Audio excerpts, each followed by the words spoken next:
Pwede na. Anong sasabihin? Sige. So, hi everyone, my name is Charles and ngayon, this is our first episode ng podcast. We actually group of comedians here in Bicol. Yeah. Tapos, nag-gather kami just to do podcast.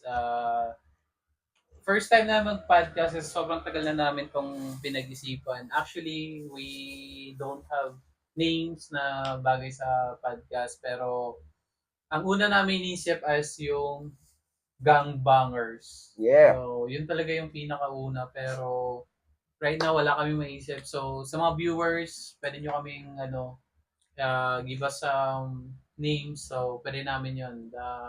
Parang gagawin likes kung ganun or may suggestion kayo. So, anyway, let us introduce ourselves. Tapos, ano ba yung mga na-expect nyong mga pakikinggan dito? Actually, iba't ibang klase. Meron mga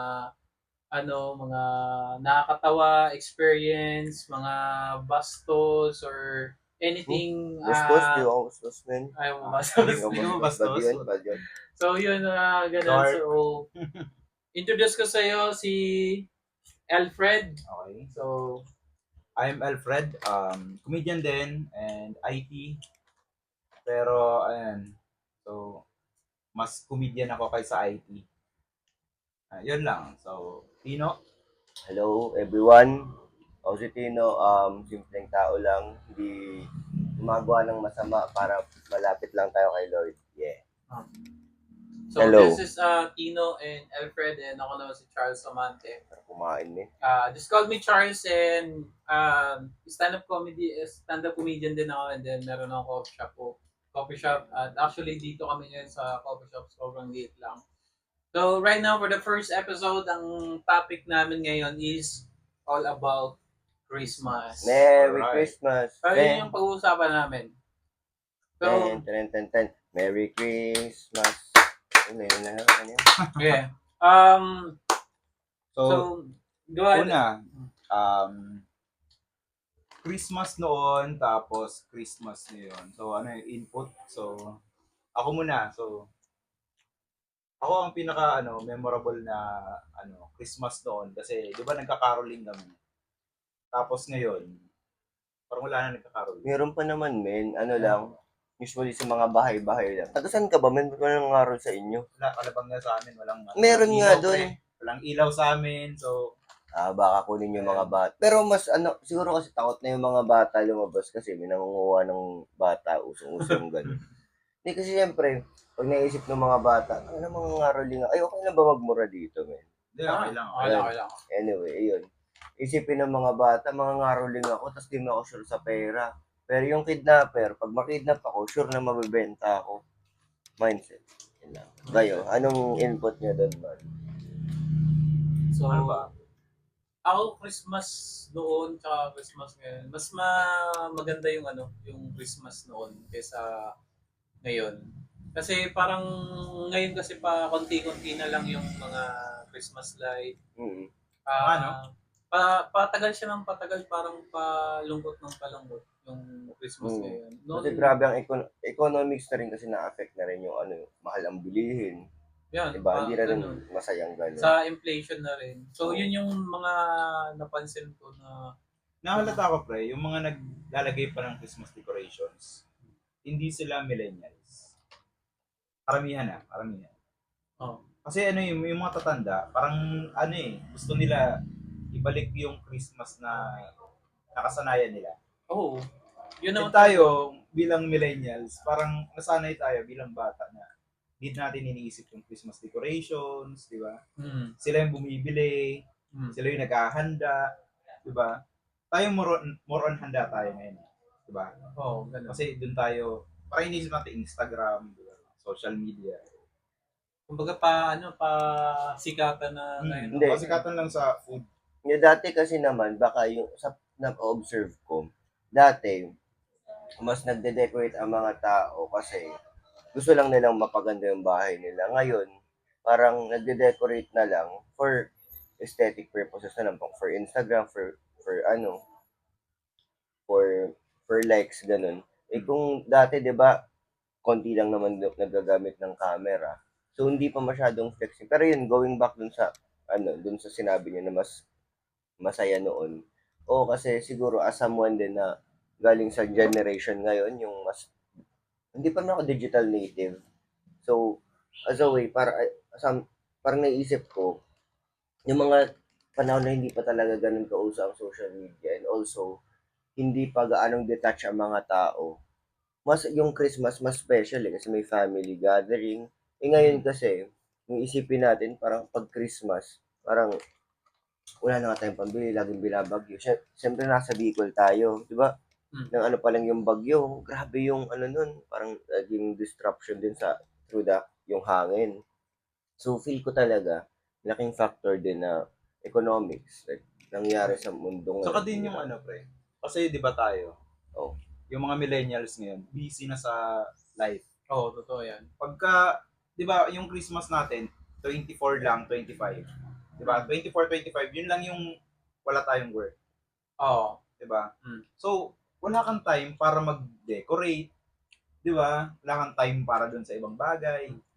Para maging special yung Pasko. Alam mo, dinadaan natin sa gift. Yun. Siguro ganun na rin. Pero parang napansin ko kasi, kaya yung tao ayaw na rin mag-decorate kasi inisip agad yung gastos eh. Mm. Kasi sobrang Mahal nga, no? Sobrang mahal ng ano. Kagaya nag-decorate ako dito, ginastos siya 1.5 na agad. Alam mo yung Yeah. instead na ibibili mo ng decoration, parang iisipin mo pambili na agad ng ano. Wait, Na, yan buong yan? 1.5 yan? Oo, 1.5. 1.5 tapos yung ano mo, yung Noche Buena mo, 500. Necha ba ng Ano yan? 500 na nga. Paano walang magkakasya kwenta. yun? Actually, pwede naman siya kasya. Actually, kasya nga siya sa mga 20 katao yung 500. Mm. Oo, pastil lang ang bibili mo. Salo-salo, 25 kada isa. Pag-invite ka ba? Ano, kaning baboy. Ganun. Pagpag. Mga ganun. Pagpag. Ikaw, Tino, ano ba? Christmas noon. Hindi, yun na nga, sabi ko nga kanina, pag Christmas kasi noon, siyempre mas meron pang financial freedom yung mga tao kasi mas mura pa yung bilihin. So, mas feel pa na yung Christmas spirit kasi may purchasing power pa sila. Pero ngayon kasi, parang dahil nga mahal na ang bilihin, so sasabihin pa 500 lang. Yung sabi nyo kanina, 500 lang yung sabi daw ng DTI na budget for Noche Buena. Pero kung realistically speaking kasi hindi siya nag-make sense, man. Kaya sabi ko nga yung sa pastil na lang. Parang nakakaano lang, yun, parang hindi na na-feel ng mga tao yung Christmas spirit kasi masyado na silang,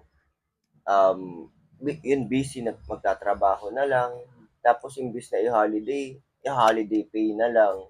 So, factor din kasi sila kaya hindi na masaya ang Christmas ngayon kasi detach ang mga tao, grabe ang needs. Tapos, yun, nagkukulong tayo sa constant na na rat race. Parang ano siya, parang mystery siya para sa akin. Na. Bakit di na ganun kasaya? Kasi kung titignan mo yung mga bata ngayon, sa bata dati, di ba? Napansin nyo yun? Yung bata dati, mas aligaga. Mas aligaga mga rolling, di ba? Oo, Mas napansin ko yan. aligaga lumabas ng bahay, di ba? Alam mo yung papagalitan pa ng nanay. Isipin. Sasabihin niya, mga rolling kami.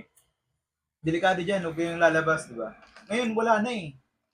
Hindi na ganun kasi yung mga generation ng parents ngayon, parang ayaw nilang lumabas yung mga bata eh. Usually, yung mga nagkakaroling na mga badyaw eh. Hindi Saka naman. feeling ko yung mga Di ba? bata ngayon, ayaw na rin lumabas. Yung mga below the poverty level. Parang ang May gusto cellphone na eh. sa cellphone, yung parang mobile na lang sila palagi, mga ganun. Mga rolling ka sa Facebook, Gcash lagay mo, o di ba? Hindi mo na kailangan lumabas. Pangit yung caroling ngayon, no? Para sa akin. Mm. Alam mo yung minuto, parang may ano sa bahay, jingle bell, tapos may susunod na May naman. nangangaroling pa pala ngayon dito. Dito sa Kapay, may nangangaroling dito. Doon kasi sa amin wala na talaga eh. Ano ba? Bilang, parang simula nung nag-bare months, di ba? Simula bare months, may nangangaroling na, di ba? Simula nung December, wala na talaga, pre. Wala Halos, isa na lang ata, na ko. Saka walang pangbigay ng pera. Yun. Yung kakaroling. Walang Wala na rin gano'n. eh. Parang, bibigyan pa ba to? Para sa Pasko, sige. Di ba? Ganun lang. In short, wala nang mga pera yung tao. Mga ano na pulubi. Kaya hindi na Saka merry dati, ang Christmas. creative yung mga bata. Oo, totoo yan. May may tansan, pre. Yan, Ano yan? kansan. Tansan. Kansan. Tapos may may tambol. Oo. Di ba? Ngayon, wala na eh. Palakpak na lang. Naririnig ko nung dati. Nung nangangaroling kami. Di ba may tambol ako? Hmm. Kahit di match yung song, dun sa tambol, pre, tinatambol ko. Tangay na. Ano mo lang siya Di eh. ba? Walang beat. Tambol-tambol lang, di ba? Tapos entonado pa lang. Sintonado niyo yung Kaya noon parang kailangan mo nang magkanta ng 5 songs para makakuha ng piso, 5. Ngayon, pag gano'n mo lang, Pasko na, wala. Thank you agad. Tapos na. Saka dati pre kami nagpa-practice kami. Ayan. Kung nangangaroling kami, mag-ano kami ng halimbawa hapon, bago yung maggabi. Practice na kami niyan. Ito yung beat ko. Ikaw, mali ka. Para kaming orchestra, pre. Talaga? Pero lahat naman sintonado. Tapos, ako lang taga-tambol kasi ako ang binabata. Kasi ang ano pa dyan, magma-marketing kayo, strategy. O dito kami sa subdivision ha. So hindi mo na yung uulitin. Kasi magagalit yung may-ari kasi balik-balik. So magma-marketing strategy kayo, sabi kayo. Subdivision, naubos na namin yan. Uy, deka na dyan. Tapos na dyan. Yan. Tapos magtitimbrehan pa yung POP naman ng mabalik ka dito. Bait ang diktatao. Ang harap ba kayo ng So, ano pa ba? Sige. Yun sa caroling, pre. Kalimutan ko eh. Pero, nung sa caroling kasi sa amin, di ko naman sinasabing mas maganda yung Christmas namin. Diba? Kasi, di ba, Christmas namin yun. Pero parang, kasi napapansin ko sa mga bata, sa mga pamangkin, di ba? Hindi na talaga eh. Hindi na ganun ka-bibo yung mga bata. Baka sa pamilya nyo lang, men. Hindi naman sa general na sa mga kakilala namin. Hindi talaga ganun ka. Hindi na siya Mahihain yung mga bata. Kasi parang hindi mo makakausap na yung mga pamangkin mo na medyo mga matatanda. Ano sila, expressive ng feelings, pero pagdating sa yung ganong setup na sige, labas kayo, bibo-bibo, ganyan, wala eh. Wala na, mahihain yung mga bata. Dati bigyan kita ng 5, ka. Sumayaw, gano'n, wala. Ngayon wala na eh. Pwede mo pa rin naman yung Sana mabalik. Oo. Ways Pero yung sana ang mabalik. pinaka-importante talaga is kumpleto ang pamilya kapag Pasko. Yun talaga yung the best kapag Pasko. Kahit walang decoration, walang importante, kompleto, Nandun yung sama-sama. pinsan mo, di ba?